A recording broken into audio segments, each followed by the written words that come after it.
$10 million. My husband's jaw dropped as he stared at the portfolio statement. Where did you get $10 million? I smiled at Richard, the man who had walked out on our 20-year marriage for his yoga instructor, the man who had told me I had wasted my potential and that I wasn't ambitious enough. Remember that silly hobby of mine you always dismissed? Turns out investing in tech startups wasn't just a waste of time after all. Before we jump back in, tell us where you're tuning in from, and if this story touches you, make sure you're subscribed because tomorrow I've saved something extra special for you. I never planned on keeping secrets from Richard. When we first met in our mid-20s, I told him everything. My dreams, my fears, my passions. We were both young teachers at Westlake High School, me with English literature and him with advanced mathematics. The faculty lounge became our meeting spot, where conversations about difficult students and administrative challenges gradually evolved into discussions about life, philosophy, and eventually our feelings for each other. Richard was charming in those early days. He had a way of commanding attention when he spoke, his deep voice carrying across a room with natural authority. The students respected him, and so did the other teachers. When he started bringing me coffee each morning, black, with just a hint of cinnamon, exactly how I liked it, I felt the flutter of something promising. "Vivian," he'd say, handing me the steaming cup, "you look like you could use this." His smile would reach his eyes then, crinkling the corners in a way that made my heart skip.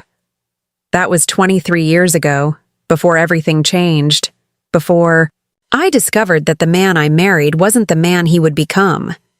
Our courtship was straight out of a romance novel. Weekend picnics at Crescent Lake, spontaneous road trips to coastal towns where we'd walk barefoot on empty beaches, late-night conversations about building a life together. 3 months after our first official date, Richard proposed on the rooftop garden of the city's oldest library, my favorite place in the world. He'd arranged for the librarian to accidentally lead me there while I was searching for an obscure poetry collection. "Vivian Monroe," he said, down on one knee between rows of potted herbs and flowering plants. "I want to build a lifetime of stories with you. Will you marry me?" In that moment, surrounded by books below and stars above, I believed in forever. I believed in us. The wedding was modest, but beautiful.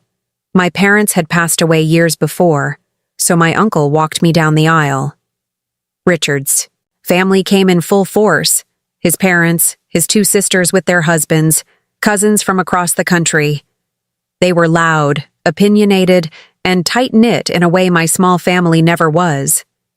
His mother, Gretchen, hugged me with surprising strength for a woman of her stature, whispering, "Welcome to the family, dear.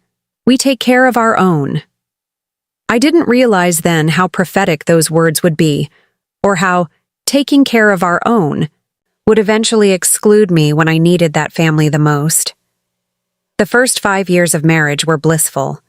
We bought a small starter home in a neighborhood with good schools, thinking ahead to the family we planned to have. We painted walls together, planted a garden, hosted dinner parties for colleagues who became friends. Richard was promoted to head of the mathematics department, and I published my first collection of poetry through a small local press. We were building something beautiful, something that felt unbreakable. Then came the challenges. 3 miscarriages in 2 years left. Me emotionally drained and physically exhausted. The doctors couldn't find anything specifically wrong, just the cruel statistics of nature working against us. After the 3rd loss, something shifted in Richard. His ambitious nature, once directed toward building our life together, began to focus solely on his career. "We need to think about our future," he said one evening, scrolling through job listings on his laptop. "Teaching isn't going to provide the lifestyle we deserve. I'm thinking about moving into educational administration, maybe even the private sector eventually." I supported him, of course. Through his master's degree in educational leadership, through his nights studying and weekends networking, I picked up extra classes to help with finances, started a creative writing workshop at the local community center for additional income. When he was offered the position of vice principal at Lakeside Preparatory Academy, a prestigious private school across town, I celebrated with him, even though it meant leaving the school where we'd met, where we'd built our first shared world. It was around this time, 10 years into our marriage, that I received an unexpected inheritance from my mother's cousin, a woman I'd only met a handful of times. She'd been some kind of investment banker in New York, childless and apparently fond enough of me to leave me $50,000. Richard wanted to put it toward a down payment on a larger house in a more upscale neighborhood. "This is our chance to move up, Vivian," he insisted, showing me listings for homes with pristine lawns and soaring ceilings. "My new position at Lakeside changes everything. We need to look the part." But something inside me resisted. Maybe it was the lingering grief from our losses. Maybe it was intuition. But I felt a sudden fierce protectiveness over this windfall. "Let me think about it," I told him. "This is the only inheritance I'll ever receive. I want to be sure." His frustration was immediate. "What is there to think about? This is a no-brainer. We've been talking about moving for years. Just give me some time," I pleaded. "A few weeks to research our options." Reluctantly, he agreed, though his disappointment was palpable. During those weeks, I did research, but not the kind Richard expected. I'd always had an interest in emerging technologies, reading tech blogs and following innovation trends as a hobby. One of my former students, Jenny Lynn, had gone on to work for a venture capital firm specializing in early-stage tech investments. On a whim, I reached out to her. "Mrs. Monroe," she exclaimed when we met for coffee. She was no longer the shy sophomore who'd written brilliant essays about dystopian fiction, but a confident young woman in a tailored blazer. "I can't believe you want to know about investing. You were always so focused on literature." "People contain multitudes," I smiled. "And please, call me Vivian now." Over the next 2 hours, Jenny explained the basics of angel investing and venture capital. She talked about risk profiles, diversification, and the importance of understanding the technologies you invest in. As she spoke, something awakened in me, a sense of possibility, of autonomy I hadn't felt in years. "Would you help me?" I asked finally. "If I wanted to invest a small amount, say $10,000, in something, promising, would you guide me?" Jenny beamed. "I'd be honored, but let me be clear, this is high risk. You could lose everything." "I understand," I said, and I did. Perhaps for the first time in my marriage, I was making a significant financial decision that wasn't about us, but about me. It felt terrifying and exhilarating all at once. When I told Richard I wanted to invest $10,000 of my inheritance in tech startups, his reaction was predictably dismissive. "That's throwing money away," he scoffed. "You don't know anything about technology or investing. Leave that to the professionals."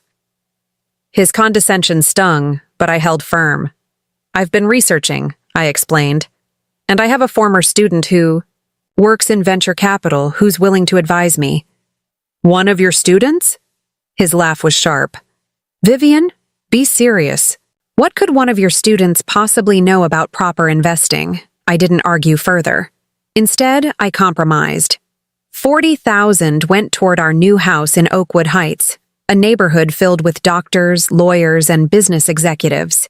The remaining $10,000 became my secret project, a separate account Richard soon forgot about as he immersed himself in his new role and our new social circle. Working with Jenny, I made my first investment in a small startup developing accessibility software for visually impaired users. The company was founded by a young programmer whose sister was losing her sight to a degenerative condition. Their passion and purpose resonated with me. 6 months later, the company was acquired by a tech giant for their innovative approach, and my $10,000 turned into $30,000. I was hooked. Not on the money itself, but on the process, Preparing and narrating this story took us a lot of time, so if you are enjoying it, subscribe to our channel. It means a lot to us. Now back to the story.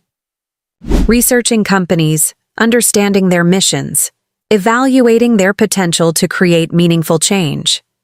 I reinvested everything, diversifying across several startups.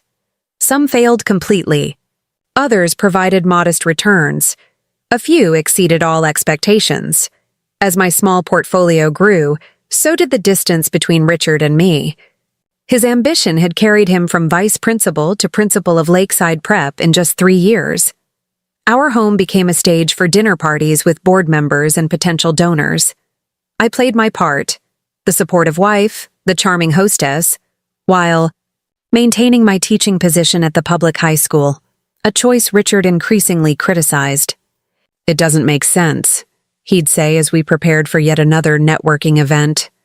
"My wife still teaching at a public school when I run one of the most prestigious private academies in the state. People find it eccentric." "I love my students," I'd respond. "Not everyone has access to schools like Lakeside. Those kids need good teachers too." He'd sigh, straightening his designer tie. "Your loyalty is admirable, but misplaced. You could be the head of our English department by now."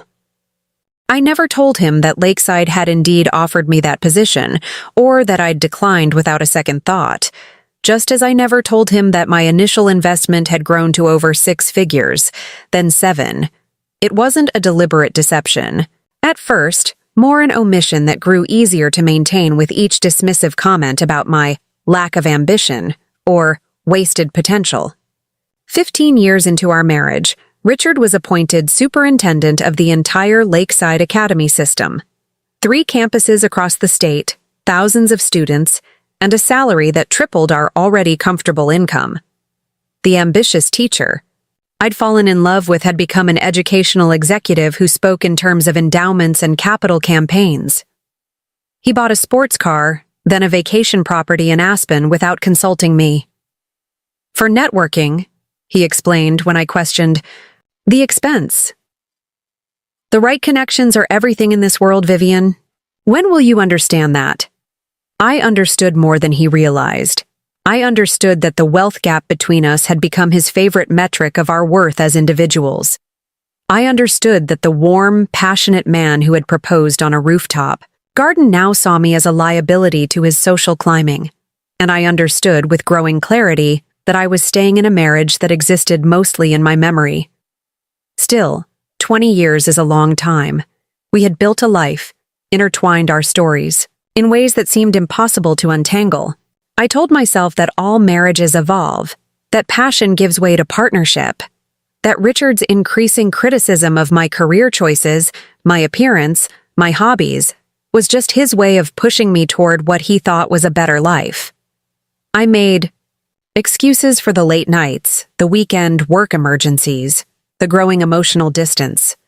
Even when our 20-year anniversary passed with nothing more than a hastily purchased gift card and a distracted dinner at a restaurant where Richard spent most of the evening talking to a colleague at another table, I told myself we were just going through a phase. The truth arrived on a Tuesday afternoon, innocuous and world-shattering all at once. I'd come home early from school, a rare migraine forcing me to cancel my last 2 classes. The house was supposed to be empty. Richard. At work, our housekeeper Teresa not scheduled until Thursday. But there was an unfamiliar car in our driveway, sleek and expensive. Confusion, then concern propelled me through the front door. Perhaps Richard was ill too? Then I heard them, voices from upstairs, laughter, sounds that stopped me cold in the foyer of my own home. I should have shouted. I should have stormed upstairs and confronted them immediately. Instead, I found myself moving silently through the house, up the stairs, toward our bedroom door, which stood slightly ajar. What I saw confirmed my worst suspicions. Richard, my husband of 20 years, tangled in our sheets with Serena Davis, the 30-something yoga instructor who had recently joined the wellness program at Lakeside Academy. Her blonde hair spilled. Across my pillowcase, Her toned body arched beneath my husband's familiar form. I didn't make a scene. Something inside me had gone very still, very quiet. I withdrew as silently as I had approached, collected my purse from the hall table, and left the house, closing the front door with deliberate gentleness behind me. In my car, parked now on a quiet street 3 blocks from home, I called Jenny. "Lynn, I need a place to stay for a while," I said when she answered, my voice strangely calm. "And I need your help with some financial arrangements." Jenny, now a partner at her firm, didn't ask questions. "My guest room is yours for as long as you need it. I'll text you the address and door code. And Vivian, whatever you need, I'm here." I spent that night in Jenny's modern downtown apartment, staring out at the city lights from her 23rd floor window. My investment portfolio, which Jenny had helped me manage with increasing sophistication over the years, had grown to just over $10 million. $10 million that Richard knew nothing about. $10 million that represented not just money, but a decade of learning, growing, and believing in myself when my husband no longer did. For the first time since walking out of my own home, I allowed myself to cry. Not for the marriage I was losing, but for the years I had spent diminishing myself to accommodate Richard's ego. When morning came, I was ready. Ready to end my marriage, ready to reclaim my life, and ready to shock the man who thought he knew everything about the woman he was betraying. Richard's text came while I was drinking coffee in Jenny's kitchen. "Where are you? We need to talk." My response was simple. "Yes, we do. Meet me at Westlake Cafe at noon." Westlake Cafe held memories for us. First dates, Sunday brunches, celebrations of small victories early in our careers. Now its familiar warmth felt like a strategic choice rather than nostalgia. Public enough to prevent a scene. Intimate enough for truth. I arrived 20 minutes early, selecting a corner table with a view of the entrance. The manager, Paolo, recognized me immediately. "Mrs. Monroe? Haven't seen you in ages. The usual Earl Grey?" His genuine smile was a welcome contrast to what awaited me. "Thank you, Paolo, and perhaps a glass of water as well." My hands were steady as I arranged the manila folder I'd brought. Printouts of account statements, investment summaries, and divorce papers Jenny had helped me secure through her attorney that morning. Richard arrived exactly at noon. Punctuality. Being one virtue he'd never abandoned. He wore the gray suit I'd given him for Christmas 2 years ago, his silver-streaked hair perfectly coiffed, his expression a practiced blend of concern and authority. The confidence in his stride faltered slightly when he spotted me, composed and waiting rather than tear-stained and desperate as he'd likely expected. "Vivian," he said, sliding into the seat across from me. "You disappeared."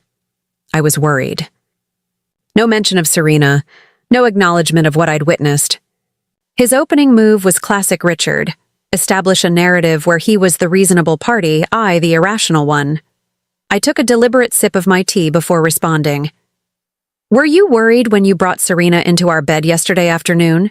Or perhaps you were too preoccupied?" The color drained from his face, then returned in a rush. "You were home. Why didn't you say anything?" What exactly should I have said, Richard? "Excuse me, could you please stop having sex with your yoga instructor in our marital bed? I have a migraine." My voice remained level, though the bitterness seeped through. He had the decency to look momentarily ashamed before his expression hardened into defensiveness. "This isn't how I wanted you to find out. What happened with Serena? It wasn't planned. Things between us have been difficult for years, Vivian. You must have felt it too." "Difficult," I repeated, testing the word. "Yes, I suppose that's one way to describe watching your husband become increasingly embarrassed by your existence." "That's not fair," he protested, leaning forward. "I've always supported your teaching, while making it abundantly clear you found my career choices disappointing." I finished for him, while suggesting repeatedly that I wasn't living up to my potential, that I was holding myself back. holding you back." He sat back, jaw tight. "I pushed you because I saw what you could be, what we could be together.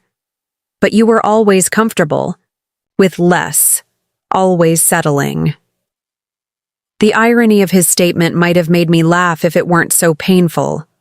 20 years of marriage, and he had no idea who I really was or what I'd accomplished.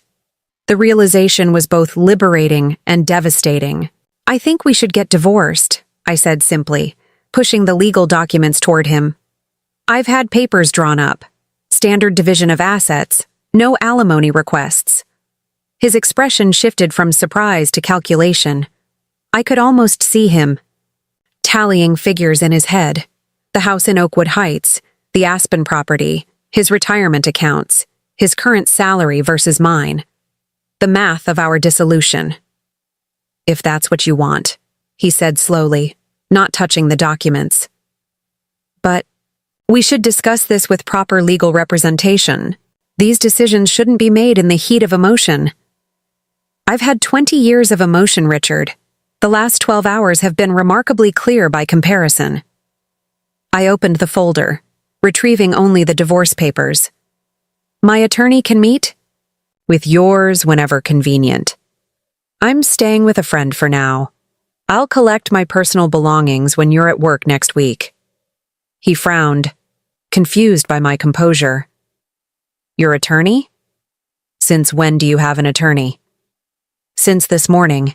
Jenny Lynn referred me to her law firm." "Jenny Lynn, your former student?" His dismissive tone hadn't changed in 10 years. "Vivian, this is serious. You need proper representation, not some child playing lawyer." I couldn't help the small smile that formed. "Jenny is a partner at Meridian Venture Capital now. Her firm's legal team handles complex financial situations regularly." "Venture capital?" His brow furrowed. "What complex financial situation?" "Our assets are straightforward." For a moment, I considered revealing everything right then. The portfolio, the decade of successful investments, the financial independence I'd built while he was busy criticizing my lack of ambition. But something held me back. Not fear, not uncertainty, but a sense that this revelation deserved better timing. That I deserved better than to unveil my greatest achievement as a desperate attempt to impress a man who'd betrayed me. "Let's just say I've been more productive with my time than you've given me credit for," I replied instead. "Sign the papers, Richard, or don't. Either way, this marriage is over." His fingers drummed against the table, a habit from his teaching days when students tested his patience. "Where will you go? What will you do? Teaching salary barely covers rent in this city, especially with your modest savings." The condescension was automatic, ingrained. Even now, facing the end of our marriage, he couldn't help but remind me of my presumed financial inadequacy. "I'll manage," I said, standing and gathering my things. I left enough cash to cover both our drinks, a final small act of independence. I always have. The next 2 weeks passed in a blur of practical matters. I moved from Jenny's guest room to a furnished short-term rental downtown, a sleek one-bedroom with floor-to-ceiling windows overlooking the city park. At her insistence, I took a leave of absence from teaching, giving myself space to process the seismic shift in my life. "You don't need the paycheck," Jenny pointed out as we reviewed my portfolio one evening. "And frankly, you've earned a break. 20 years with that man? I don't know how you did it." I thought about her question later, alone in my temporary home. How had I done it? How had I remained in a marriage that had slowly drained my sense of self-worth? The answer wasn't simple. There had been love once, genuine and bright. There had been comfort in the familiar, even as familiarity bred contempt. And there had been fear, not of Richard himself, but of starting over, of admitting failure, of facing a world I hadn't navigated alone since my 20s. My phone chimed with a text from Richard. "Lawyer says you're refusing standard financial disclosure. What are you hiding?" I set the phone aside without responding. My attorney had advised limited contact especially regarding financial matters. Let him make assumptions, she'd suggested with a knowing smile. Men like your husband hang themselves with their own arrogance. Richard's assumptions became clear at our first mediation session. He arrived with Bradley Wilson, a divorce attorney, known for aggressive tactics in securing favorable settlements for high-earning spouses. I brought Diane Mercer, Jenny's recommendation, whose calm demeanor and impeccable credentials seemed to irritate Richard from the moment introductions were made. My client is prepared to be generous, Bradley began, sliding a proposal across the table. Full ownership of the Oakwood Heights property, a lump sum of $500,000, and continued health insurance coverage for 3 years. He smiled thinly. Given the length of the marriage and Mrs. Monroe's limited earning capacity, we believe this represents a more than equitable division. Diane glanced at the documents without touching them.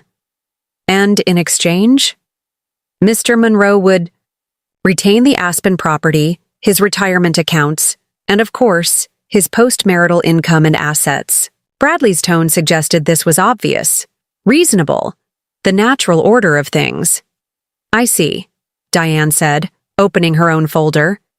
Before we proceed, I should mention that my client has concerns about undisclosed assets. Richard stiffened beside his attorney. What undisclosed assets? I've provided full financial statements. Yes, you have, Diane agreed pleasantly. But we have reason to believe there may be accounts or investments not included in your disclosure. Perhaps related to your relationship with Ms. Davis? The accusation was strategic, designed to put Richard on defensive footing, his face flushed with anger. That's absurd. I've hidden nothing. Vivian is the one being evasive about her financial situation. My client has nothing to hide, Diane countered smoothly. But given the circumstances of this divorce, we're exercising appropriate caution. The meeting devolved into tense negotiations about discovery timelines and documentation requirements. Throughout it all, I remained silent, watching Richard's growing frustration as his attempts to control the process were methodically countered. By the end, he was visibly seething, his earlier confidence replaced by suspicious glances in my direction. As we gathered our things to leave, he finally addressed me directly.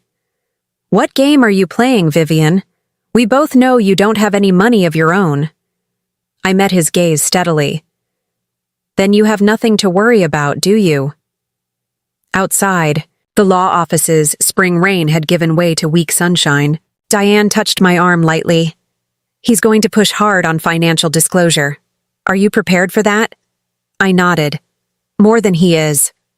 The truth was, I had been preparing for over a decade, though I hadn't known it then. Each investment, each careful decision made independently, each victory celebrated quietly, all had been laying groundwork for this moment of reckoning. Not just financial independence, but the complete reclamation of my identity apart from Richard. News of our separation spread quickly through Richard's professional circles. I received a surprising number of messages from faculty wives I'd thought were merely social acquaintances. Some offered generic sympathy, others shared their own marital disappointments. A few even confessed they'd suspected Richard's infidelity long before I discovered it.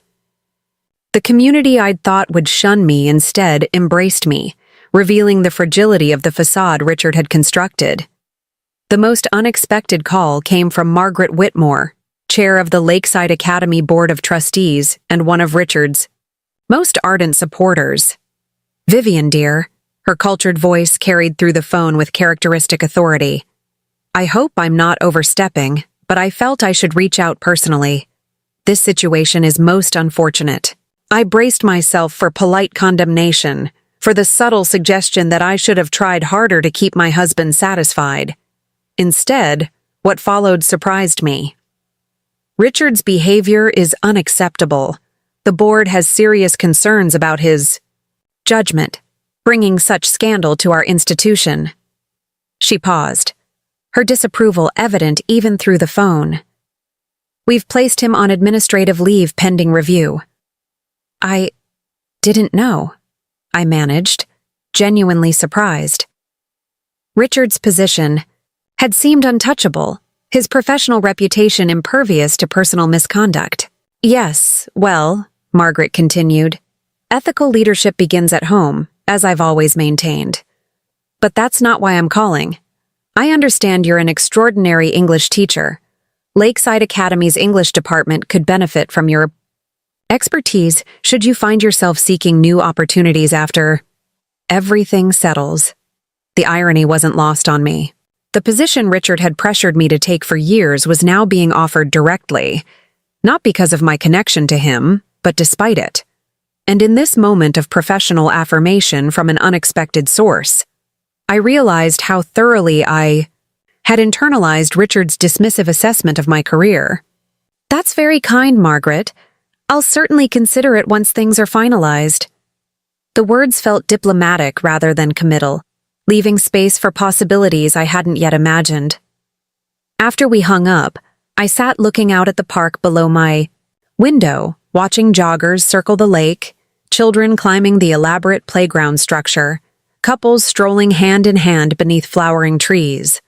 For 20 years, my identity had been inextricably linked to Richard's, his wife, his support system, his occasional embarrassment. Now, with each passing day, I was reclaiming pieces of myself, rediscovering Vivian Monroe separate from Richard's expectations and disappointments. That evening, as I was reviewing investment proposals Jenny had forwarded, my phone lit up with Richard's name. Against my better judgment, I answered. "We need to talk," he said without preamble. "The board has put me on leave. Did you know about this?" "Margaret called me," I admitted. "I'm sorry about your position." "Sorry?" His laugh was bitter. "This is your doing. Your dramatic exit, your mysterious attorney, your refusal to just handle this divorce reasonably, it's all created a spectacle that's threatening my career." The familiar pattern of blame struck me anew. In Richard's world, consequences were never the natural result of his own actions, but always someone else's fault, particularly mine. "You brought your yoga instructor into our marital bed," I reminded him, keeping my voice level. "If there's a spectacle, you created it." "Serena and I are in love," he shot back defensively. "It's not some tawdry affair. We're building a life together." The declaration should have hurt. Perhaps weeks ago it would have. Instead, I felt a strange sense of clarity, as if viewing our entire marriage through a newly focused lens. "I hope you'll be very happy together," I said, and meant it. "But my attorney will continue handling our divorce proceedings. I have nothing more to say on the matter." "Wait," he said quickly, his tone shifting from accusatory to conciliatory. "That's not why I called. We've known each other for over 20 years, Vivian. We built a life together. Whatever's happened, we should be able to talk directly, not through lawyers." I hesitated, suspicious of this sudden change. "What do you want to talk about, Richard?" "Dinner," he proposed. "Just dinner and conversation. The Laurel Room tomorrow at 7, for old time's sake."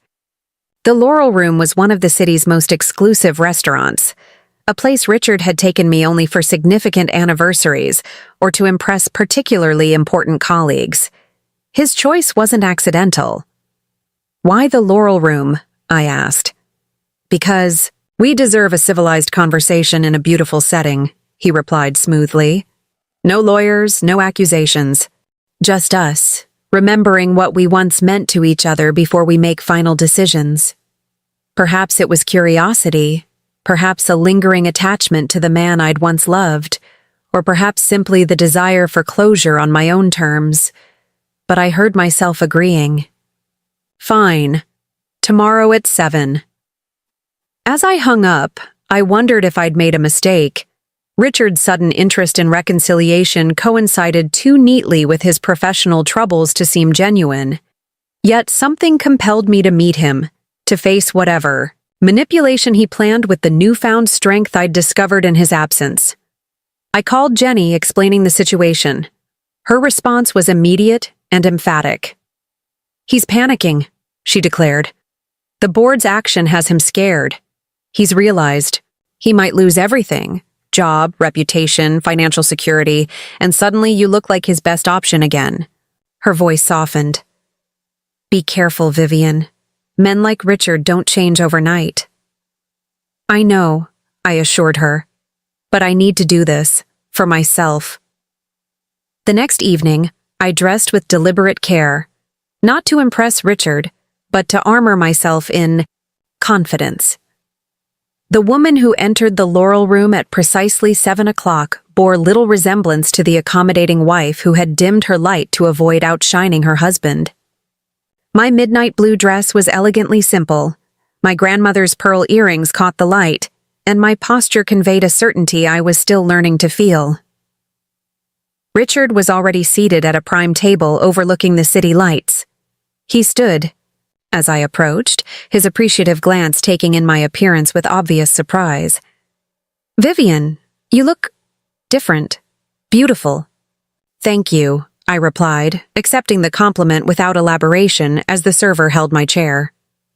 After ordering drinks, a dry martini for him, sparkling water for me, Richard leaned forward with practiced sincerity. I've been doing a lot of thinking these past weeks about us, about what went wrong. And what conclusions have you reached? I kept my tone neutral, curious rather than invested.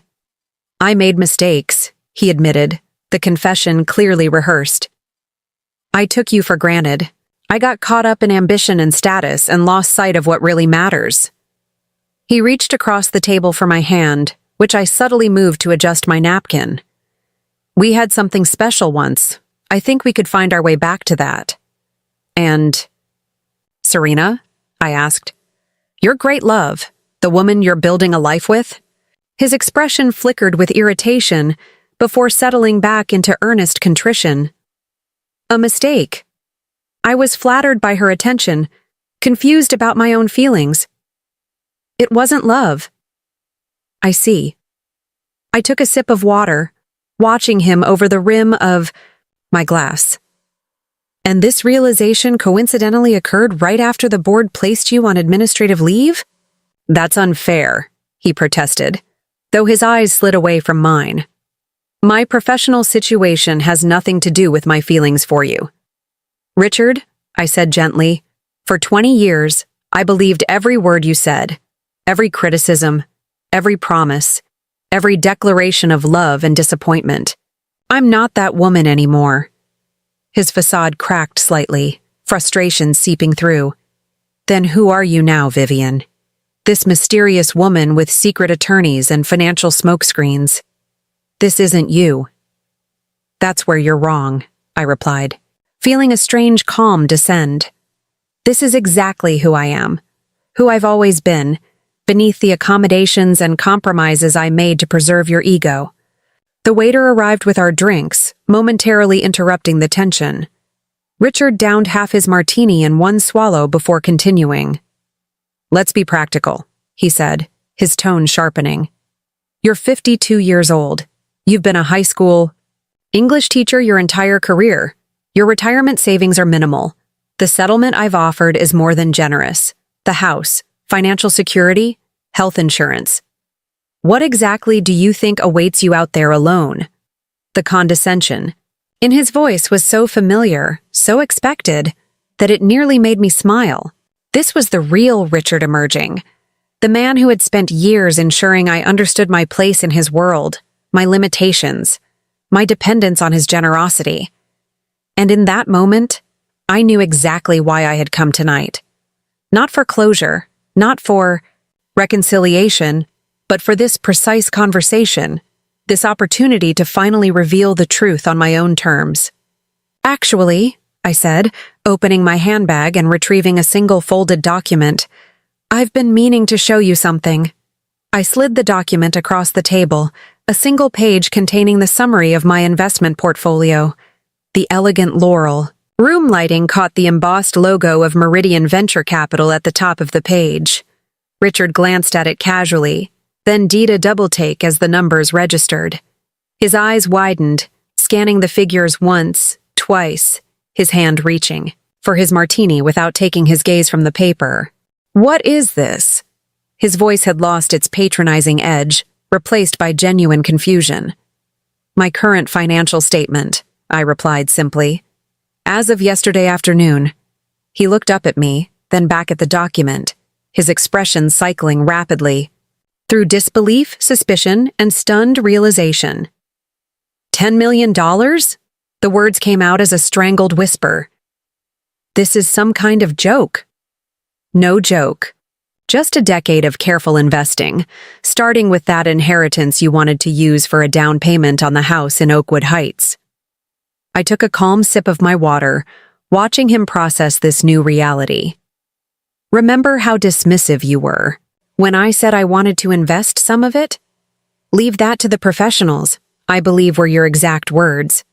The color drained from his face as comprehension dawned. "You've had this money all this time? While I've been working myself to death to provide us with a good life?" There it was, the immediate reframing to place himself at the center of the narrative, to cast himself as the wronged party. It was so predictable I almost felt pity. "I've been growing this money all this time," I corrected gently. "Through research, risk assessment, and making connections with innovators who saw possibilities where others didn't. And as for that good life you provided, your salary funded the lifestyle you wanted, Richard. The one that served your ambitions, your social climbing, your image." He stared at me as if seeing a stranger. In many ways he was. The woman he'd married, the woman he thought he knew, had never existed outside his narrow perception. "Why didn't you tell me?" His voice cracked with an emotion I couldn't quite identify. Anger, betrayal, or perhaps simple greed. I considered the question carefully, owing him at least that much honesty after 20 years.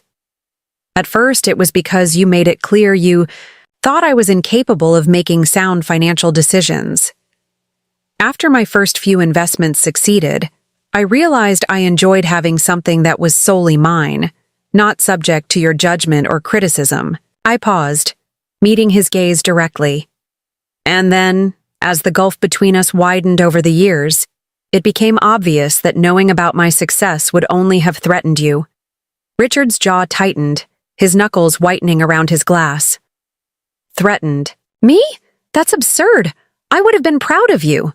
The lie hung between us, too transparent to dignify with a response. We both knew the truth. Richard's pride had always been contingent on maintaining the upper hand, intellectually, financially, socially. My success, hidden or not, upended the power dynamic he'd cultivated throughout our marriage. "All these years," he continued, his voice hardening, "you've been secretive, deceptive." "No," I cut him off firmly. "I've been private about one aspect of my life. You've been deceptive, bringing another woman into our bed, into our home, while making me believe our marriage still meant something to you." The waiter approached with menus, sensing the tension and retreating quickly after we waved him away. Around us, the Laurel Room continued its elegant evening service. Other diners engaged in their own conversations, oblivious to the seismic shift occurring at our table. Richard drained his martini and signaled for another, his composure cracking. "You know what this means for the divorce," he stated rather than asked, the attorney's son in him calculating even now. "It means I don't need your generous settlement offer," I replied. "It means I don't need the house you thought was buying. My silence or compliance, it means I'm negotiating from a position of choice, not necessity." His second martini arrived, and he took a long swallow before leaning forward, voice lowered. "Be reasonable, Vivian. 20 years of marriage means something. We've built a life together, shared everything. Under the law, marital assets are divided equally." "My portfolio isn't a marital asset," I interrupted calmly. "My attorney has documented every investment, tracing each back to my inheritance, which was explicitly designated as separate property in that prenuptial agreement. Your father insisted we sign." I allowed myself a small smile. The agreement that was supposed to protect your future earnings from my potential claims, not the other way around. The irony wasn't lost on him. Richard's father, a corporate attorney with old-fashioned views on marriage and money, had presented the prenuptial agreement as a prudent safeguard for his promising son. The document had focused almost exclusively on protecting Richard's potential future earnings and family inheritances, paying little attention to my modest teacher's salary or hypothetical assets. Neither father nor son had imagined a scenario where I might accumulate wealth independently. That's not what the prenup was designed to cover, he sputtered, legal mind struggling to reframe the situation. According to Diane, that's exactly what it covers, I replied. Inherited assets maintained separately throughout the marriage. Your father's attorney was quite thorough, just not in the direction he anticipated needing protection. For a moment, Richard looked genuinely lost, the careful scaffolding of his life visibly crumbling. Then, with the adaptability that had served his ambition for decades, he shifted tactics. Vivian, he began, voice softening, reaching again for my hand across the table. This time, I allowed the contact, curious to see what approach he would try. This changes everything, don't you see? We've been under so much pressure. My career, our finances. It created a strain that led me to terrible mistakes. His thumb stroked my knuckles in a gesture once familiar. With your investments and my connections, we could start fresh. Travel, maybe. You could leave teaching, write that novel you've always talked about.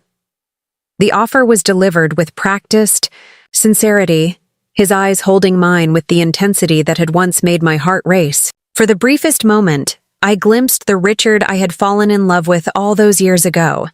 Charming, visionary, able to paint pictures of potential futures so vividly they seemed already realized.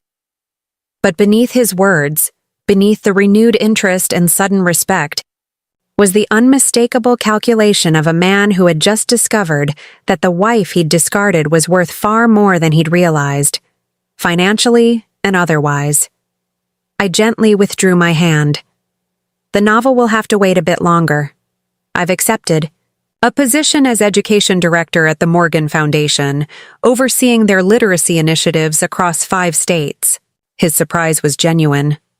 The Morgan Foundation? Since when? Since yesterday. Melissa Morgan and I serve on the library board together. She's been trying to recruit me for years. I hadn't planned to share this news tonight, but Richard's transparent attempt at reconciliation had forced my hand. I start next month. You're leaving teaching after defending your precious classroom all these years? The accusation in his tone was reflexive, a default setting of disappointment he couldn't seem to disable. I'm expanding my impact, I corrected. From one classroom to programs serving thousands of students. I stood, placing my napkin beside, my untouched water glass. I won't be staying for dinner after all. I've said what I came to say. Richard rose quickly, panic flashing across his features. Wait, you can't just drop this on me and leave. We need to discuss what this means for us, for the divorce. There's nothing to discuss, I replied, gathering my purse. Our attorneys will handle the details. The prenup is clear. Your settlement offer is declined. I'll be making arrangements to collect my personal belongings from the house next week. The house, he repeated, a new calculation visibly forming. You don't want the house anymore? No, Richard. I don't want anything from our marriage except the ending. As I turned to leave, his voice stopped me one final time, stripped of pretense, raw with a vulnerability I'd rarely witnessed in 20 years together. Did you ever love me at all? I looked back at him, this man who had been the center of my world for so long, now suddenly diminished in the soft lighting of the Laurel Room. Yes, I answered honestly. Completely, at the beginning. Less and less as you showed me who you really were. And now, not at all. The night air felt cleansing. As I stepped outside, the city stretching before me in a tapestry of lights and possibilities. For the first time since discovering Richard's betrayal, I felt something unexpected. Gratitude. Not for the pain or the deception, but for the liberation that had followed. The woman walking away from the Laurel Room was not the same one who had entered it. Or perhaps she was exactly the same, finally visible to herself. My phone buzzed with a text from Jenny. How did it go? Need rescue? I smiled, typing back. Mission accomplished. Celebrating at Riverside Park. Join me? 15 minutes later, we sat on a bench overlooking the river, the city's reflection wavering in the dark water. I recounted the evening, Jenny's expressions shifting from concern to satisfaction as I described Richard's reaction to my portfolio and job announcement. I wish I could have seen his face, she said, handing me a paper cup of hot chocolate she'd picked up en route. The great Richard Monroe, realizing his discarded wife was a financial powerhouse all along. Classic. It wasn't about humiliating him, I mused, warming my hands on the cup. Though I can't deny a certain satisfaction, it was about finally being seen, not as his wife, not as an extension of his ambitions, but as myself. Jenny nudged my shoulder gently. For what it's worth, some of us always saw you, Mrs. Monroe. You were the only teacher who ever treated us like our ideas mattered, like we had potential beyond test scores and college applications. The simple truth of her words touched me more deeply than Richard's practiced flattery ever had. Thank you for that, and for everything else. The investment guidance, the legal referrals, the guest room when I needed it most. Full circle? She grinned. You invested in me when I was just a quiet sophomore with weird ideas about dystopian fiction. Now I get to help you invest in whatever comes next. The following weeks unfolded with surprising ease. The divorce proceedings, which Richard had clearly expected to drag out through contentious negotiations, were settled quickly once his attorney realized the prenuptial agreement did indeed protect my separate property. The house in Oakwood Heights and the Aspen property remained with Richard, along with his retirement accounts and personal effects. I claimed only what I had brought into the marriage: family heirlooms, books, artwork I'd collected over the years, plus my separate financial assets. Richard made one final attempt at reconciliation, arriving at my downtown rental unannounced one evening with an elaborate bouquet and a jewelry box containing a diamond pendant I recognized from the window of the city's most exclusive jeweler. A new beginning, he offered, standing awkwardly in my doorway. No secrets, no past mistakes, just us, building something honest this time. I accepted the flowers, but returned the jewelry box unopened. There is no us anymore, Richard. I've signed the divorce papers. So have you. Papers can be withdrawn, he insisted. Divorces get called off all the time when couples realize what they're throwing away. Looking at him, still handsome, still commanding, still unable to accept that his narrative wasn't the only one that mattered, I felt the last wisps of emotional attachment dissolve. What happened with Serena? I asked, placing the flowers on the entry table. He flinched at her name. That's over. It was a mistake, like I said. And now I'm supposed to be grateful for another chance? To forget walking in on you in our bed? With another woman? To forget 20 years of being made to feel inadequate because I chose teaching over corporate advancement? People change, he argued, desperation edging his voice. I've changed. Finding out about your success, your new position, it's made me see you differently. And there it was, the fundamental problem laid bare in his own words. In Richard's world, my worth was determined by external validations: financial success, prestigious positions, social status. The woman who had loved poetry and students and quiet achievements had never been enough. That's the problem, I said softly. You're seeing me differently because of what I've achieved by your metrics. But I'm the same person I've always been, the one you found disappointing for most of our marriage. That's not true, he protested, but the conviction in his voice wavered. It is, I countered. And that's why this conversation is pointless. You don't want me, Richard. You want my money? My sudden prestige? The reflected glow of being associated with the new Vivian Monroe? But that Vivian doesn't want you. He left without further argument, the flowers remaining on my entry table like artifacts from another life. I donated them to a nearby nursing home the next morning. The divorce was finalized on a Tuesday afternoon, a brief court appearance formalizing the end of 20 years in less than 20 minutes. I emerged into spring sunshine feeling lighter than I had in decades, the gold band I'd worn for so long already absent from my finger. 3 days later, I closed on a brownstone in the historic district, a property I'd admired for years when it was part of my daily walking route. With high ceilings, bay windows perfect for reading nooks, and a small garden in back, it represented everything I'd ever wanted in a home but had compromised on for Richard's preference for modern showplaces in prestigious neighborhoods. As I unlocked the front door for the first time as owner, I felt a surge of joy so pure it brought tears to my eyes. Not because of the property's value or what it represented financially, but because every square inch reflected choices I had made for myself, unfiltered through someone else's expectations. Jenny helped me furnish it, her keen eye for design, complementing my more literary aesthetic. Less corporate boardroom, more sophisticated librarian, she declared as we selected comfortable chairs, warm lighting, and shelves upon shelves for my books. The third bedroom became my writing studio, walls painted the exact shade of blue I'd always wanted, windows overlooking the garden where I planted roses and herbs.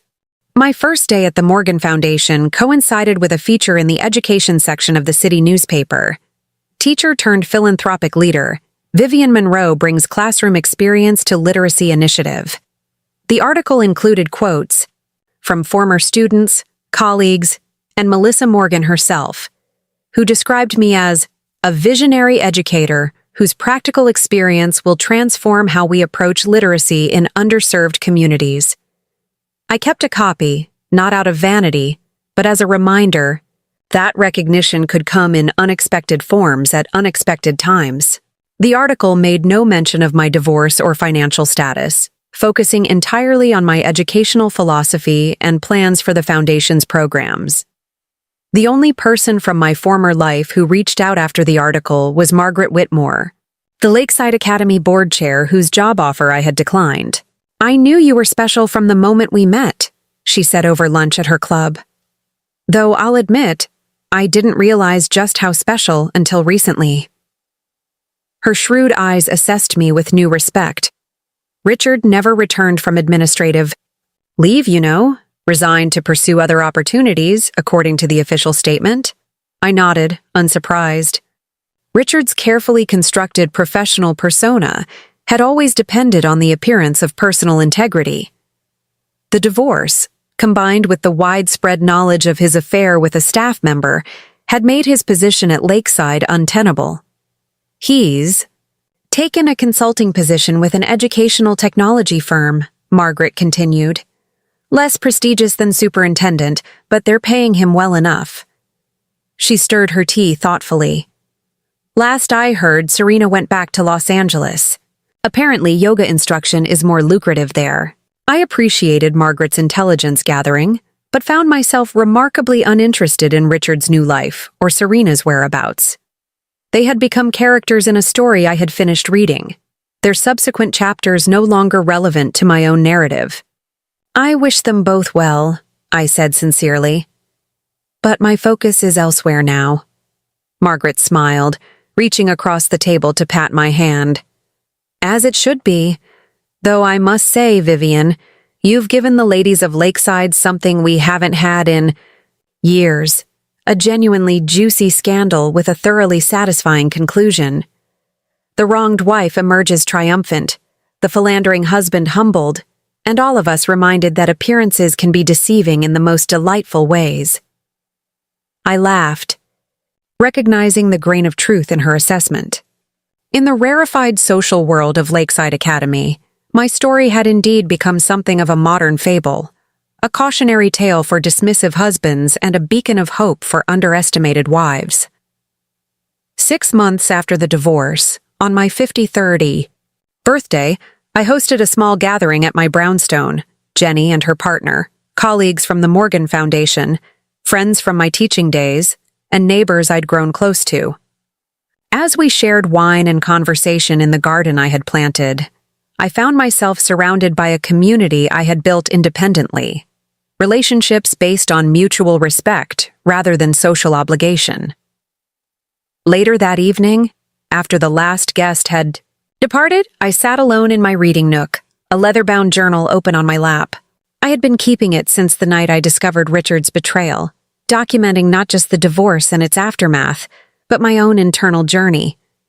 Now, on the milestone of my first birthday in my new life, I wrote, 20 years ago, I believed love meant compromise, that marriage required the diminishment of self for the greater good of the partnership.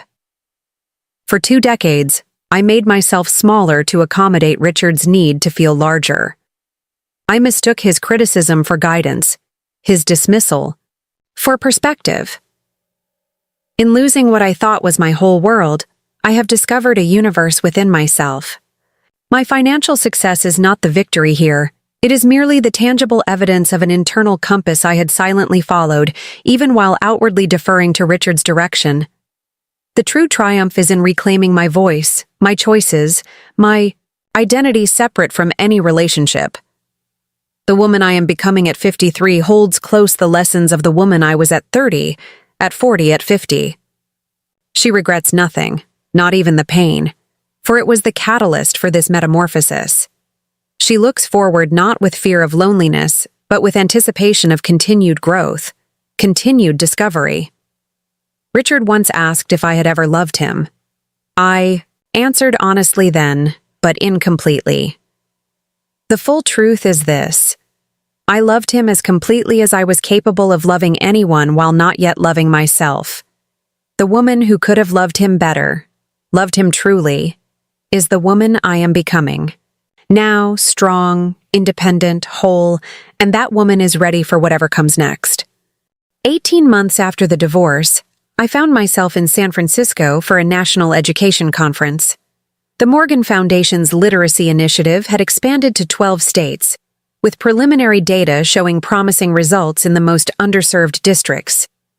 I was scheduled to deliver a keynote address, sharing our methodology and outcomes, my first major speech to an audience of education leaders and policymakers from across the country. The evening before my presentation, I decided to explore the city. San Francisco had been on Richard's and my someday list, one of many destinations we'd planned to visit when the time was right, which somehow never arrived during our marriage. Now, walking alone along the Embarcadero as the setting sun painted the Bay Bridge in golden light, I felt a strange sense of reclamation, taking for myself what had once been filed away as a shared dream deferred. I found a small seafood restaurant, overlooking the water, requested a table for one, and was savoring a glass of local Chardonnay when I heard a voice from the past. Vivian? Vivian Monroe? I looked up to see Martin Abernathy, Richard's former mentor from his early days at Westlake High School. Martin had retired as principal 15 years earlier, moving to the West Coast to be near his daughter's family. In the staff hierarchy of our teaching days, he had been the wise elder, the respected leader who had recognized Richard's administrative potential before anyone else. Martin? I smiled, genuinely pleased to see him. What a wonderful surprise. May I join you? Unless you're expecting someone? He gestured to the empty chair across from me, his silver hair catching the restaurant's ambient lighting. Please do. I'm here alone, I replied, noting how his features, once sharp with authority, had softened into the gentle countenance of a man in his 70s. After ordering his own glass of wine, Martin studied me with kind, perceptive eyes. You look well, Vivian. Happy. It suits you. Thank you.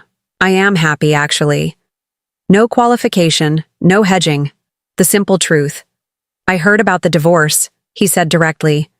Richard and I have fallen out of touch, but news travels in educational circles. I was sorry to hear it. I appreciated his straightforwardness. It was for the best, though I couldn't see it at the time. And now you're with the Morgan Foundation? I saw your name on the conference program. Quite impressive.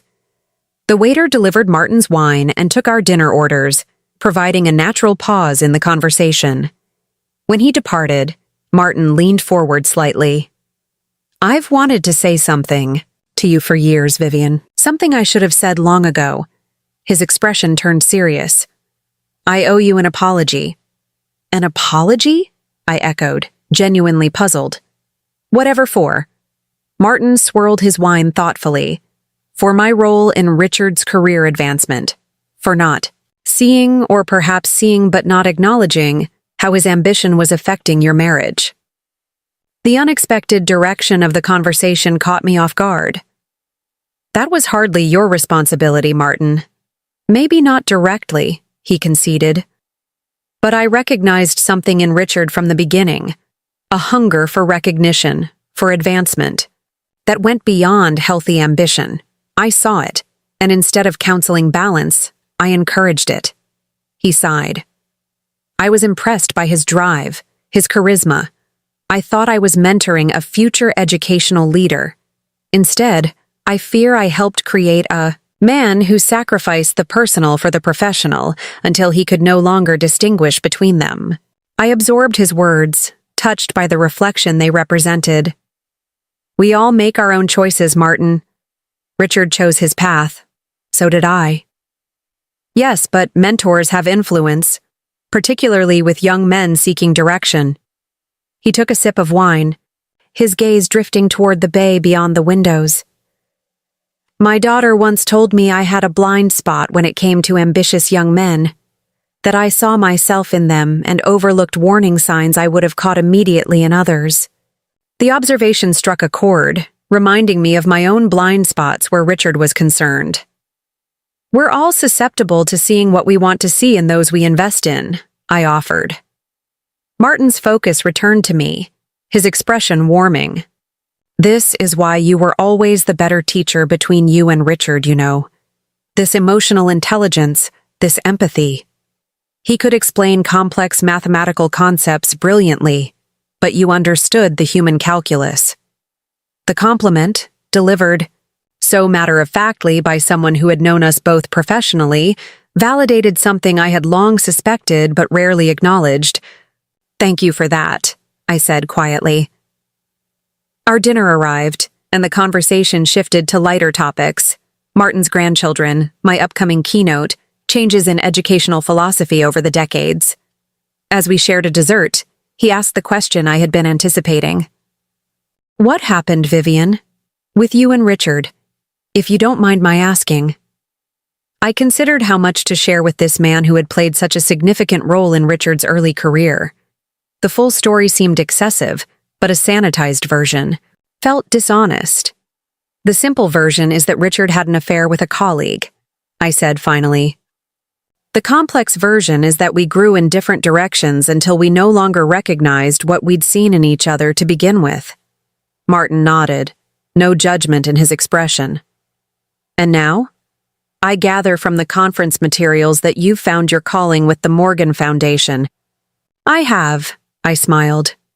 Though found suggests it was lost. Perhaps acknowledged is more accurate. I've always known what mattered to me. Making education accessible, empowering through literacy. I've just shifted from doing it in one classroom to implementing it across multiple states. And Richard? Do you know what became of him after Lakeside? I described what little I knew of Richard's consulting position, keeping my tone neutral. Martin listened thoughtfully, then shared what he had heard through his own networks. That Richard's educational technology firm was struggling, that his expertise had proven less valuable in the corporate world than anticipated. He reached out to me, Martin revealed. About 4 months ago, wanted a reference for a position back in public education, a superintendency in a small district upstate. The information surprised me. Richard had been adamant throughout our marriage that he would never return to public education, viewing it as beneath his talents and ambition. "Did you provide the reference?" I asked. "I did," Martin said. "Not without reservations, but I did. Everyone deserves a second chance at getting it right." He paused, watching me carefully. "Though not everyone deserves a second chance with the people they've hurt." The distinction was important, and I appreciated his making it. "I wish him, well, truly, just from a considerable distance." Martin laughed, a warm sound that complemented the candlelit atmosphere. "A wise approach. And what about you, Vivian? Beyond the professional success, is there someone new in your life?" The question was posed with genuine interest rather than prying, allowing me to answer honestly. "Not in the romantic sense, no. I'm open to possibility, but I'm not searching for it.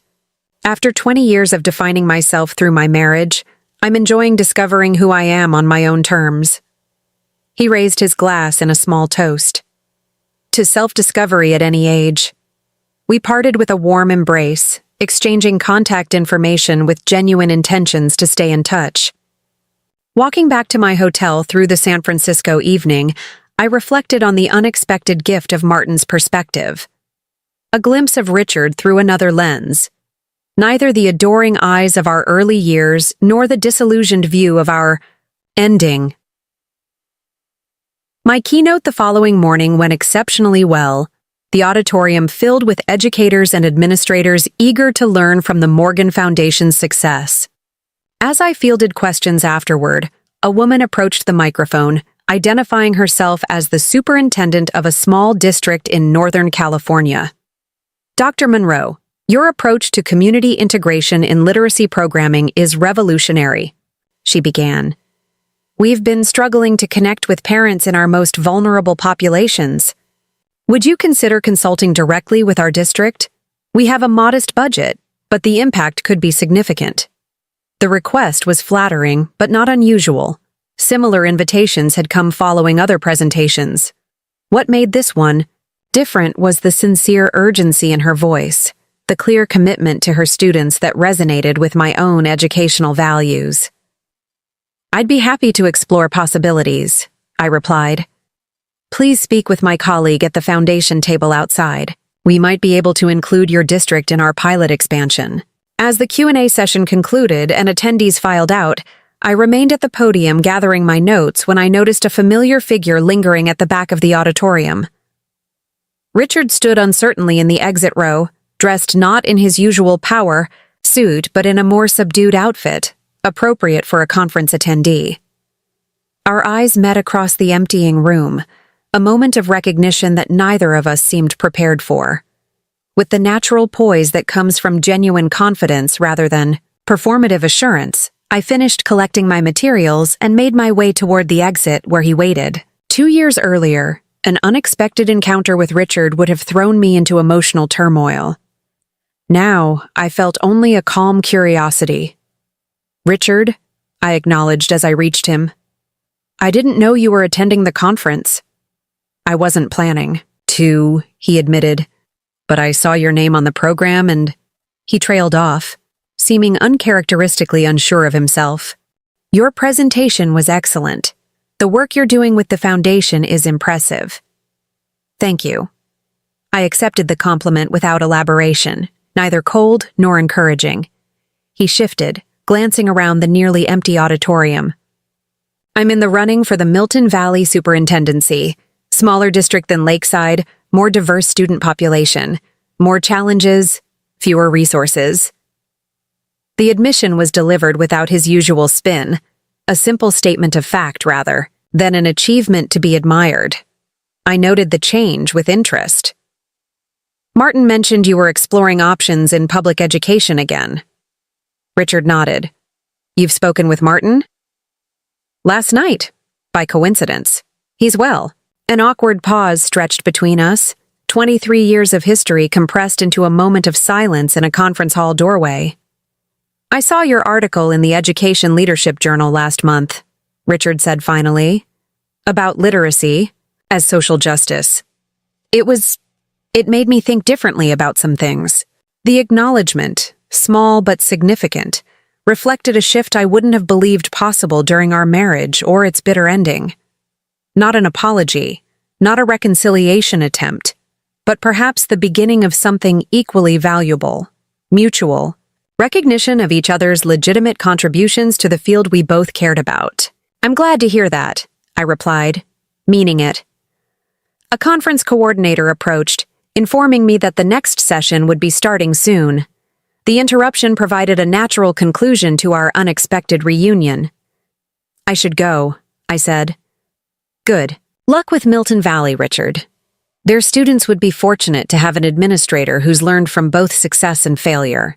The subtle reference to his professional and personal missteps wasn't lost on him, but rather than bristling with defensiveness as the old Richard would have, he accepted it with a slight nod.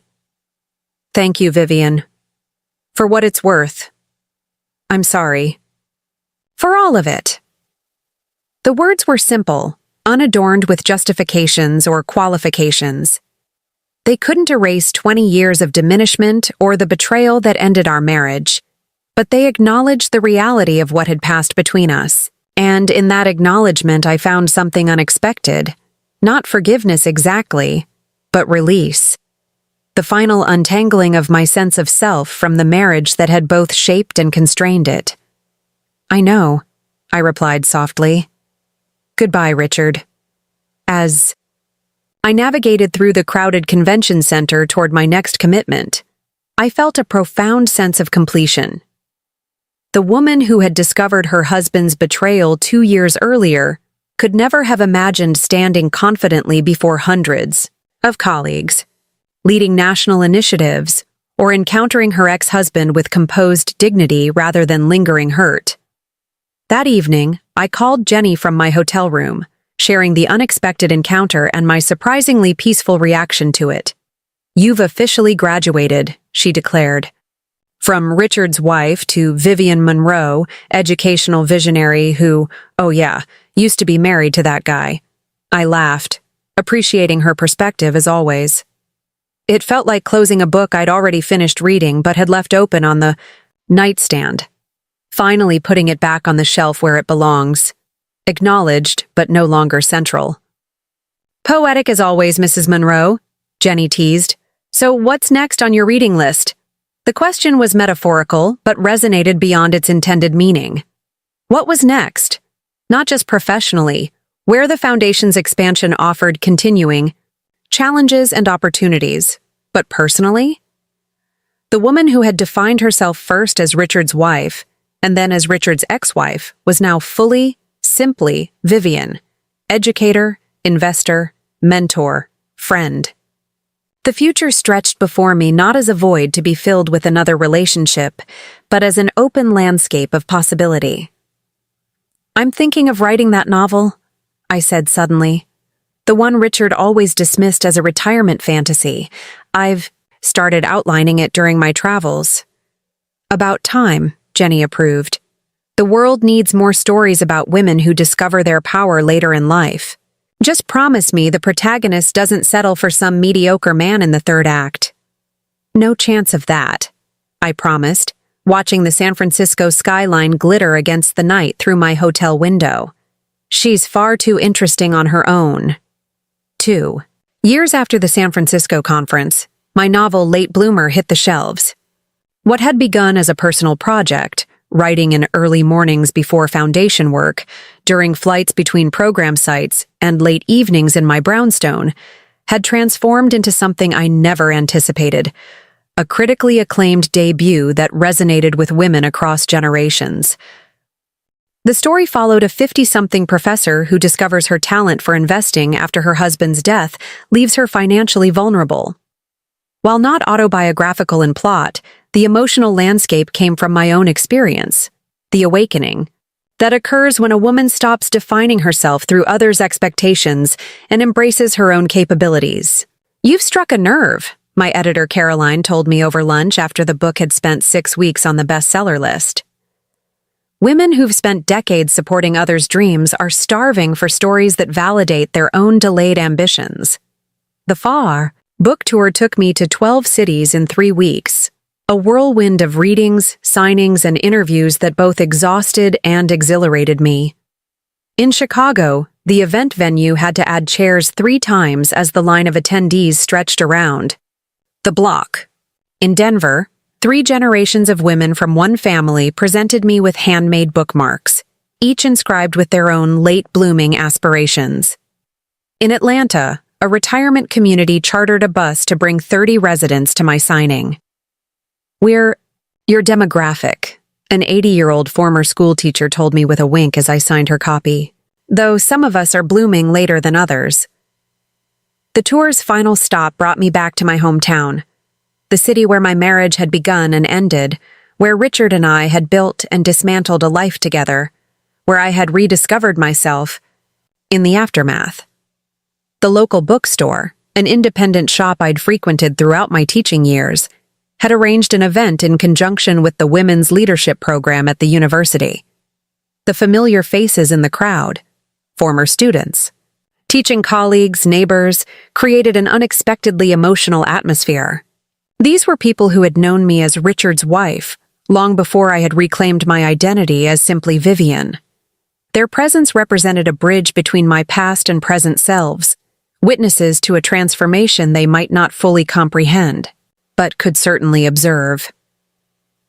After reading a passage about the protagonist's first independent financial decision, investing in a small tech company against her late husband's posthumous influence, I opened the floor for questions.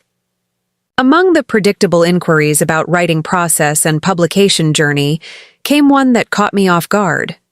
"Your protagonist finds her confidence after her husband's death," a young woman in the back row began. "But for many women, the obstacle isn't a deceased spouse but a very present one. A partner who actively undermines rather than just failing to support.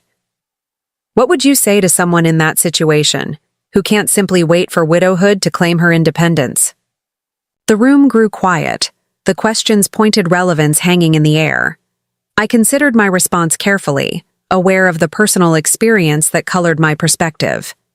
I'd say that waiting for external circumstances to change is a gamble. No one should take with their one precious life, I replied. The protagonist in my novel needed her husband's death to catalyze her awakening, but that's the limitation of fiction. We need dramatic triggers for narrative momentum. In reality, the most powerful catalyst is simply permission, giving ourselves permission to want more, to be more, regardless of others' expectations. I paused, remembering my own watershed moment, not discovering Richard's affair, which had merely been the final push, but the earlier, quieter revelation when I'd first invested my inheritance against his wishes and judgment. The smallest independent choice can be revolutionary, I continued, not because of its scale, but because it establishes a precedent. This is mine. This decision is mine. This life is mine. Everything follows from that first reclamation. After the event concluded and the last book was signed, I found myself alone in the bookstore with Jenny, who had attended quietly in support. Now, co-founder of her own venture capital firm focused on women-led startups, she had become not just a friend, but a business partner, managing a portion of my investment portfolio specifically targeted at female entrepreneurs. That question about undermining spouses, she mused as we walked toward the exit. Did you see who asked it?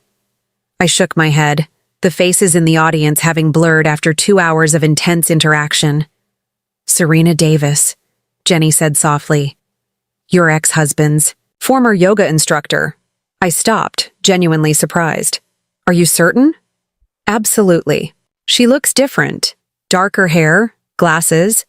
But it was her. I checked her social media to confirm. The revelation was jarring, not because of lingering resentment, but because of the strange symmetry it suggested. The woman whose affair with Richard had catalyzed my independence was now seeking wisdom from the woman who had emerged stronger from that betrayal. Should I have recognized her? I wondered aloud, though the question wasn't really directed at Jenny. Would it have changed your answer if you had? She countered.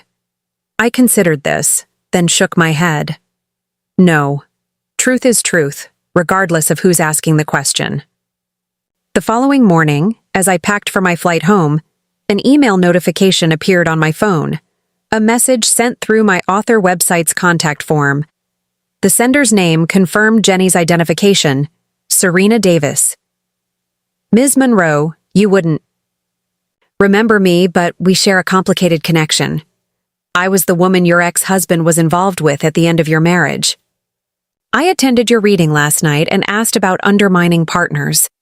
What you couldn't have known is that Richard and I married shortly after your divorce, and that I left him 8 months later when his controlling behavior and financial manipulation became unbearable. Your answer about not waiting for external circumstances to change resonated deeply. I'm writing not to dredge up painful history, but to thank you. Your book gave me courage during a dark time. The protagonist's journey from dependence to self-trust paralleled what I needed to learn much earlier than you did. I'm now completing my master's degree in counseling, focusing on helping women recognize and leave toxic relationships. There's an irony here that isn't lost on me, that the woman whose marriage I helped destroy would later help save me from my own disastrous choice. Perhaps that's the unexpected legacy of painful experiences. They create wisdom that serves others in ways we could never anticipate. With respect and gratitude, Serena, I read the message twice, absorbing its implications. There was a time when any communication from Serena would have triggered anger, resentment, perhaps even satisfaction at her suffering with Richard. Now I felt only a complex compassion for the younger woman who had made choices without understanding their consequences, for Richard himself, trapped in patterns he seemed unable to break, and for the person I had been, who had stayed too long in a diminishing relationship. My reply was brief but sincere. Serena, thank you for your message. The paths that connect us are indeed unexpected. I'm glad the book provided support during your difficult transition, and I admire your decision to transform your experience into help for others. Our shared history with Richard isn't something I would have chosen, but I believe we've both extracted valuable lessons from it. I wish you success in your counseling career and personal journey. Vivian, as I drove to the airport, I reflected on the strange circularity of life. How situations that once seemed like endings often contain the seeds of new beginnings. How people who enter our lives as adversaries might later become unexpected allies in the broader human experience of growth and self-discovery. The woman boarding the plane was neither the accommodating wife who had hidden her financial acumen, nor the wounded divorcee determined to prove her worth. She was simply Vivian, author, philanthropist, investor, mentor, and perpetual student of her own evolving potential. In my carry-on bag, nestled beside my laptop, was a small notebook containing preliminary ideas for my second novel.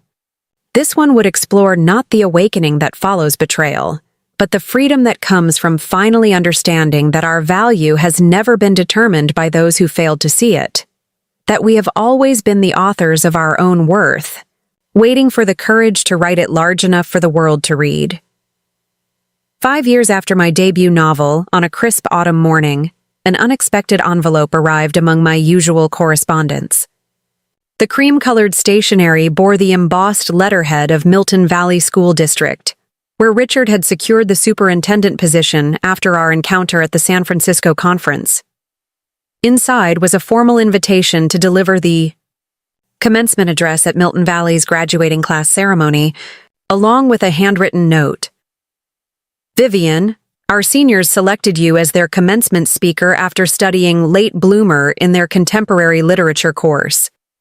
Your journey from teacher to foundation director to acclaimed author resonated deeply with them. As educators, we've incorporated your literacy methodologies with remarkable results, particularly among our first-generation college-bound students. I understand if this request creates discomfort given our history. The invitation comes from our students and faculty committee, who are unaware of our personal connection. Should you decline, I'll respect your decision completely and ensure a suitable alternative is found without revealing the reason. Regardless of your choice, I wanted to express my professional admiration for the impact your work has had on education nationally, including in my small corner of it. Respectfully, Richard Monroe, Ed D. Superintendent. The note displayed none of Richard's former condescension or manipulation, just a straightforward professional courtesy with clear boundaries and genuine respect. Reading it, I felt neither the flutter of old wounds nor the satisfaction of vindication, but something quieter, simple acknowledgement of how thoroughly we had both moved beyond the people we once were. My decision surprised even me. After consulting with my assistant to ensure the date didn't conflict with foundation commitments or my writing schedule, I penned a response accepting the invitation. My only stipulation was that the introduction make no mention of my former connection to Richard, focusing solely on my professional achievements. Milton Valley High School was nothing like the prestigious Lakeside Academy, where Richard had once presided in tailored suits and practiced authority. The campus buildings were utilitarian rather than imposing, the grounds modest but well-maintained. As I parked in the visitors' space 3 months later, I noted the garden beds bursting with student-grown vegetables, the mural depicting local, historical figures including several women of color, the solar panels glinting on the gymnasium roof. Dr. Monroe, the young English teacher who greeted me fairly, vibrated with enthusiasm. I'm Emma Castillo. We've been using your literacy framework with our ESL students with incredible results. And the seniors absolutely devoured your novel. Even the boys. Which, let me tell you, is saying something for a book with a female protagonist over 50. Her genuine excitement was infectious, reminding me of my own early teaching days before Richard's ambition had cast its long shadow over my career. As she led me through hallways decorated with student artwork and multilingual welcome signs, I glimpsed a different side of Richard's professional evolution, a school culture that valued creativity and inclusivity over rigid achievement metrics. In T, the principal's office, a small reception awaited. Department heads, student government representatives, and Richard himself, standing slightly apart as if conscious of maintaining appropriate distance. Our greeting was cordial, professional, with no hint of our complex history visible to the observers. "Thank you for accepting our invitation," he said simply. "The students are thrilled." The commencement ceremony took place on the football field, families crowding the bleachers with bouquets and balloons, graduates fidgeting in their caps and gowns beneath the afternoon sun. As valedictorian speeches concluded and my introduction began, I found myself unexpectedly moved by the significance of this full-circle moment. From high school English teacher to nationally recognized educator addressing graduates in a district, led by my former husband. My speech avoided the expected platitudes about bright futures and limitless possibilities. Instead, I spoke directly to the reality these students faced, a world of economic uncertainty, climate change, and social division. The most valuable skill you can cultivate isn't confidence in what you know, I told them, but comfort with what you don't. The greatest minds are those that remain perpetually open to revision, of facts, of opinions, and most importantly, of your understanding of yourself. As applause concluded and graduates received their diplomas, I observed Richard from my seat, on the stage. His interactions with students showed genuine connection, remembering names, referencing personal achievements, offering words clearly meant for individual ears rather than general congratulations. It was evident that whatever his past shortcomings as a husband, he had evolved into an administrator who saw students as whole people rather than statistics for his resume. At the reception afterward, we found ourselves momentarily alone beside the refreshment table, an inevitable convergence we had both likely anticipated. "Your speech was excellent," he said, maintaining a professional distance. "Especially the part about being willing to revise your understanding of yourself." "Thank you. I meant every word of it." I gestured toward the celebrating students and families. "You've built something meaningful here, Richard. It's a different direction than Lakeside. but perhaps a more impactful one. A flicker of surprise crossed his features, as if genuine approval from me carried unexpected weight. I've had to unlearn a lot of what I thought made a good educational leader, he admitted. Working with this community, where many families are struggling economically but rich in determination, has changed my priorities completely. The conversation might have ended there, a brief professional exchange between former spouses, but Richard hesitated, then added, I read your book. Twice, actually. I raised an eyebrow, genuinely curious. And I recognized myself in all the worst ways, he said quietly. The husband who couldn't see his wife's brilliance because it didn't fit his narrative of success. The man who measured worth in dollars and status rather than character and contribution. He met my gaze directly. I'm not asking for forgiveness, Vivian. Just telling you that your words changed how I see the world, including my role in our shared past. In that moment, I understood that true wealth had never been about my investment portfolio or Richard's career achievements. True wealth was this, the capacity for growth, the courage to confront one's failings, the freedom to rewrite one's story, regardless of age or past mistakes. We all deserve second chances, I replied, echoing Martin's words from years before. Not with the same people. Perhaps, but with ourselves. As I drove away from Milton Valley that evening, the graduation tassels swinging from rearview mirrors of departing cars catching the setting sun, I felt a sense of completion so profound it brought unexpected tears to my eyes. Not for loss or regret, but for the perfect symmetry of a journey that had begun in a high school classroom decades ago and now, in ways I could never have imagined, had returned me there, not as the diminished woman I had once been, but as the fullest version of myself I had ever known. Up next, you've got 2 more standout stories right on your screen. If this one hits the mark, you won't want to pass these up. Just click and check them out. And don't forget to subscribe and turn on the notification bell so you don't miss any upload from us.